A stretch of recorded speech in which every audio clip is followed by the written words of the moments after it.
Bonjour à toutes et à tous, installez-vous confortablement. À la une de ce journal, Herrera en rajoute une couche, Aouar plus proche que jamais d'un départ, et possible reprise pour un club de Ligue 1. Après Paredes, Ander Herrera en rajoute une couche sur le mercato parisien. Interrogé par la Cadena Cope, l'Espagnol a déclaré pouvoir parier un café sur le fait que Neymar et Mbappé restent à Paris.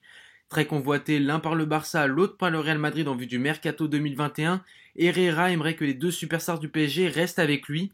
Quelques jours plus tôt, Paredes était affirmatif, le Brésilien sera parisien la saison prochaine. Il en sera visiblement de même pour le prodige français. Pas sûr pour la saison 2021-2022. Leur contrat se termine cette année-là.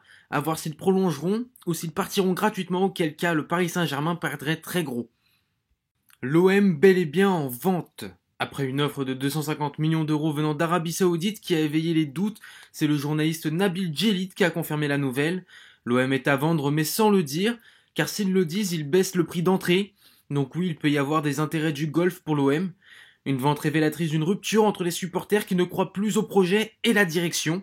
Même les joueurs semblent se désunir, à commencer par André Villas-Boas dont l'avenir sur le banc marseillais est incertain, et puis par des cadres de l'équipe. Dimitri Payet a joué carte sur table avec Jacques-Henri Hérault. Les négociations pour une baisse de salaire ou le manque de primes sur les contrats ont mis de la distance entre le président et l'international français.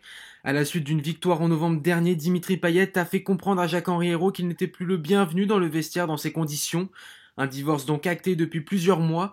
Si les Saoudiens parviennent à racheter le club phocéen, de grandes choses sont prévues, à commencer par la direction. Franz Beckenbauer serait pressenti comme le nouveau président et Antero Henrique, ex-parisien, comme directeur sportif, un projet d'envergure qui pourrait rivaliser avec celui du PSG. Aouar pour un départ. Très courtisée depuis plusieurs semaines, la jeune pépite lyonnaise devrait quitter l'OL cet été. Consciente de sa valeur marchande, la direction ne le retiendrait pas. L'occasion pour Jean-Michel Aulas de réaliser une belle opération financière. Estimée à 50 millions d'euros, Oussem Aouar pourrait remplir les caisses de Lyon. Pep Guardiola et Manchester City sont sous le charme du joueur de 21 ans. Une seule chose qui pourrait bloquer son départ chez les Citizens, la possible suspension de Coupe d'Europe. Et on termine avec une nouvelle qui pourrait rassurer les amoureux de la Ligue 1. Reprise pour le Stade Rennais, le tout juste qualifié pour les barrages de la Ligue des Champions prévoit des dates pour ses entraînements.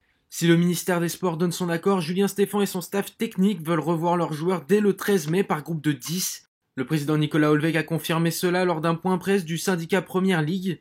On a estimé que laisser les joueurs 3 mois sans activité de groupe, c'était beaucoup trop long pour des athlètes de haut niveau. Des entraînements qui auront lieu jusqu'à fin mai avant de laisser 3 semaines de congé aux joueurs. Pour l'instant, ce sont des groupes de 10 avec 10 mètres d'écart entre chaque joueur. Donc on peut toucher le ballon, mais avec une distanciation normale de 10 mètres entre chaque joueur, a-t-il rajouté par la suite. En parlant de reprise, l'Espagne envisage une date pour une reprise du championnat. Interrogé par le média espagnol AS, le président de la Ligue, Javier Tebas, voudrait que le football reprenne le 12 juin selon les rebondissements du virus. La première et la deuxième division se termineraient en même temps. Il y aurait du football tous les jours pendant 35 jours, a-t-il déclaré par la suite. Une lueur d'espoir pour les fans qui revoient le football réarriver sur leurs écrans petit à petit, toujours en attente d'une confirmation de la Serie A et de la Première Ligue, encore dans le doute. C'est tout pour aujourd'hui. Je vous donne rendez-vous demain pour un nouveau journal. Prenez soin de vous et à bientôt sur Foot 01.